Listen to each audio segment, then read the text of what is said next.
Welcome back to Celebrity Radio. It's Alex Belfield talking to some of the world's biggest stars and some of my favourite people and people who are doing very well for themselves. Derek Ryan is a man who, well, has been in show business his entire life, and he seems to be taking the UK by storm. From his Irish roots to touring the UK, he's going to be coming to a theatre near you in 2015, and I'm delighted to say he joins us in the studio now. How are you doing? Thank you very much. I'm doing very well. Congratulations, mate. I mean, it's going very well, isn't it? Yeah, I mean, I suppose, I hit the country scene here in Ireland about 4 years ago now, and I haven't looked back. You know, it's just been an absolutely brilliant journey, and country is kind of enjoying a resurge in popularity, and so I suppose I got lucky in my timing, but it's something. It's the genre I've always loved, you know. So it's kind of natural that I'd go back to it, you know, from my pop days, you know.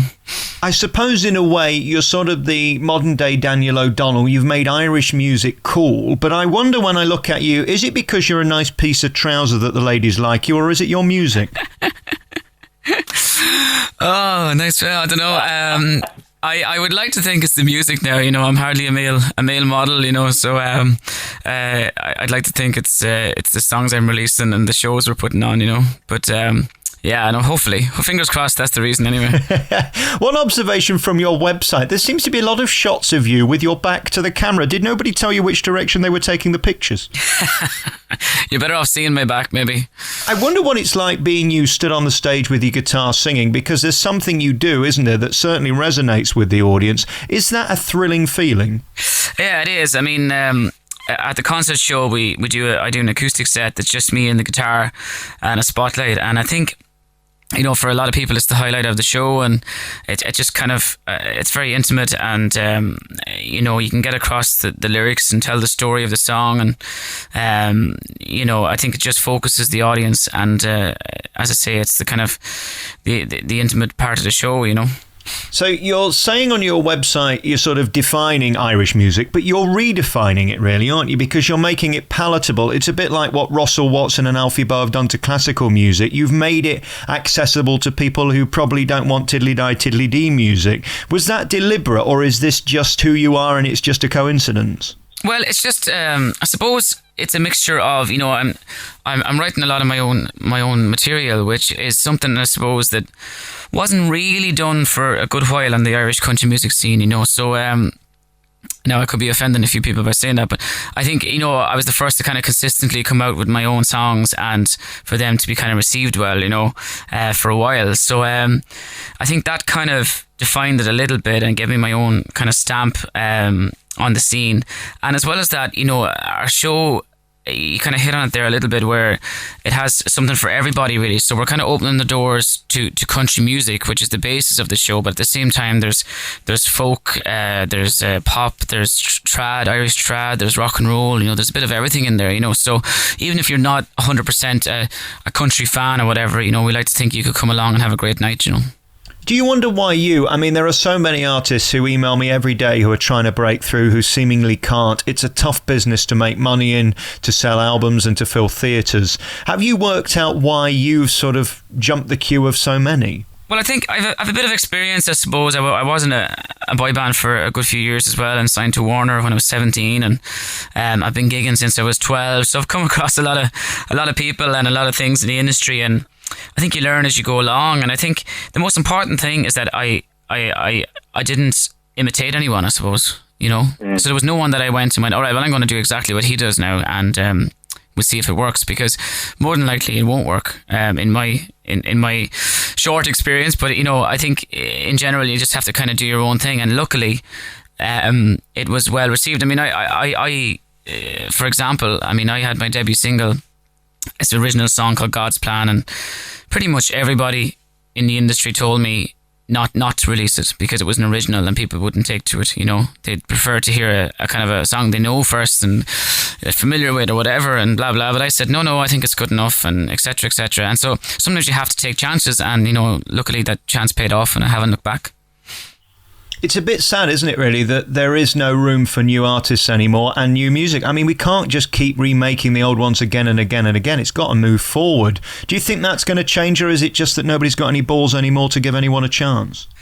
Well, I think, there are new artists making it, of course, but I can only really speak from my, myself and my experience, really. And I think there's a lot of emphasis these days on getting deals and getting the backing and getting this and that and the other. But in my scene, I just literally had to go back to scratch, really. And we sat at home and I got single CDs printed up and I sent it out to every DJ I knew and put them in the envelopes and wrote a little press release. And sometimes you have to let the music do the talking, and I my manager, it's always funny, sometimes we have these kind of discussions. He's all into promotion and he's all into this and that and the other, and I come from a different school where it's like a great song can beat all promotion, so it's to me, promotion is great, don't get me wrong, and it gets you out there, but if you don't have the songs to back it up, it's not worth anything, so I've always said there can be all the PRs in the world, but you can't fake it with the public. They'll either like it or they won't. Exactly.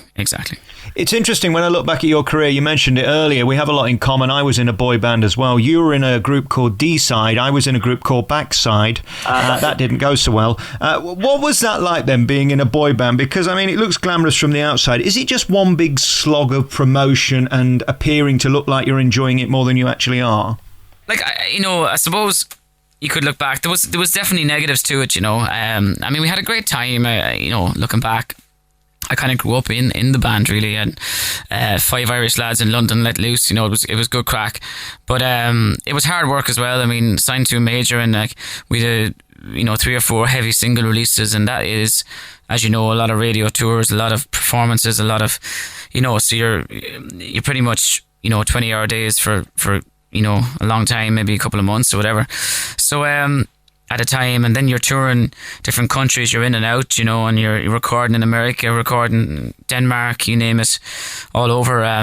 It was a good experience. The one thing I suppose I didn't like about it was the control factor of the music, and it's something even a lot of pop acts will say, or a lot of younger, I suppose, bands or boy bands to say, we chose this single, whatever. In reality, I suppose they didn't really. You're pretty much told what your next single is going to be, and which I kind of look back a little bit with regret, but at the same time, I'm a firm believer in a lot of things happen for a lot of reasons, and here I am now, and I'm pretty much my own boss when it comes to everything, so maybe that kind of time has stood to me, Extraordinary. And of course, when you're in a boy band, you get the attention of the ladies. How does that feel, being a sex symbol? You sort of played it down earlier, but it's got to be relatively sexy being in a boy band, hasn't it? Yeah, and we've a very, very young following as well in the country scene as well. So it's kind of, I suppose it's back to those days a little bit. We get a good following, and I don't know. I don't think about it too much, to be really honest. At the end of the day, they might think, or you might think it's a sex symbol or whatever, but you wouldn't be in a position to be regarded as one if you weren't singing or you weren't up on the stage, So I always tell the story, when I wasn't singing or whatever, I was never ever chatted up or anything. So it's funny, I was never noticed in nightclubs, and now it's great, because I'm a singer, it's fantastic. Stick a spotlight on somebody, give them a guitar, it's amazing. Exactly, yeah, they love it. I love a guy with a guitar. But sure, look, you take it as a bit of fun as well, and I do. Look, I'd be lying if I didn't say I didn't enjoy it. But at the end of the day, it's I suppose a fine balance between image and music, Yeah. And keeping that integrity. I suppose the best compliment I can give you is I found your music to be very uplifting. I guess that's intentional. I came away feeling happier than I did when I started. That's a great gift from a musician. Again, does that say more about your disposition than the music you're playing? Was that intentional? Yeah, it very much is intentional. We always say, some people would regard country music as being, I suppose, the sad story or whatever. But I think the Irish element to it, a lot of their songs would be, and it's what I grew up with, with that traditional, fast music, and you can hear that influence a lot of my songs. It's a bit of what would you? I don't know how to say it, to describe it. In Ireland we would probably say a bit of get up and go or whatever. That kind of drive in the music. And when people hear it, they want to get up out of their seats and they want to tap their foot, or they want to dance, or they want to sing along, or a lot of the songs have that element. And I think that's just what I grew up with. So I know nothing else really. That's my natural. If you ask me to sit down in front of you now and write a song, that's probably what I would come up with, Yeah, and like, don't get me wrong. I mean, some of my biggest songs are emotional songs, and they're slow songs or whatever. But in general, I think people like to, as you say, like, when people listen to my album, I like them to come away happier than before they listen to it or whatever. So yeah, if you're having to put the Samaritan's number in your program, you're probably doing something wrong, aren't you? Really? Yeah, exactly. And more important, I think, as well as that, it's important to reproduce on stage what you've done in the studio. Too many times, I suppose, I've seen bands as well where like amazing albums and then really nice and emotional and whatever, and to listen to, and then you see them live and it's just a constant stream of slow songs, and you're kind of going you were great to listen to for an album, but I don't know about the live show. So it's important to kind of have a good balance on both. Exactly. Now you're touring the UK, which is extraordinary. I mean, you've had some wonderful accolades, Entertainer of the Year and Album of the Year.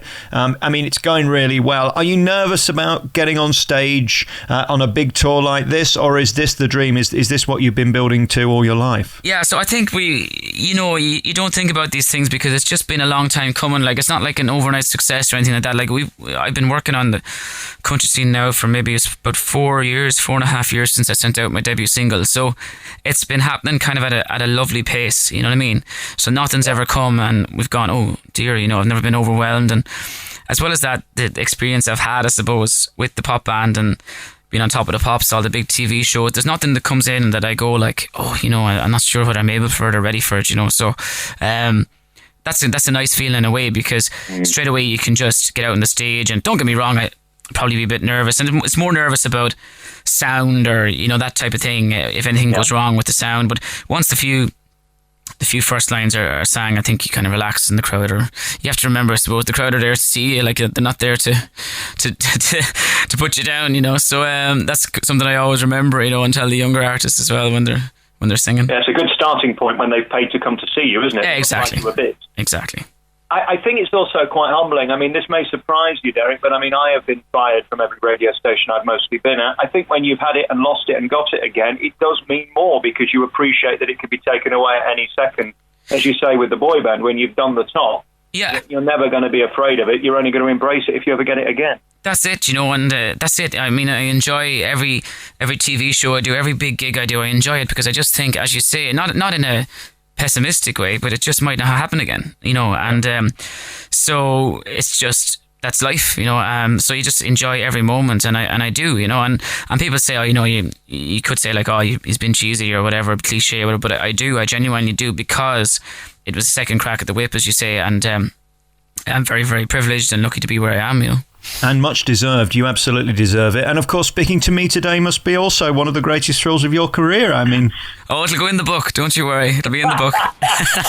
You don't need to patronise me. I know my place. Hey, listen, it's been great talking to you. And I'm such a big fan, because what you do is inspired. You go on stage and you just be you, with great tunes and a great band behind you and a great feel to your show. I wish you all the best with the brand new album. You can find out more about the tour. Give us your website for the tour dates. Yeah, it's DerekRyanMusic.com, and you can follow me on Twitter at the same, Derek Ryan Music, and Facebook as well. So right. Really nice to talk to you. I wish you all the best. Thank you. God bless. Thank you. Bye-bye.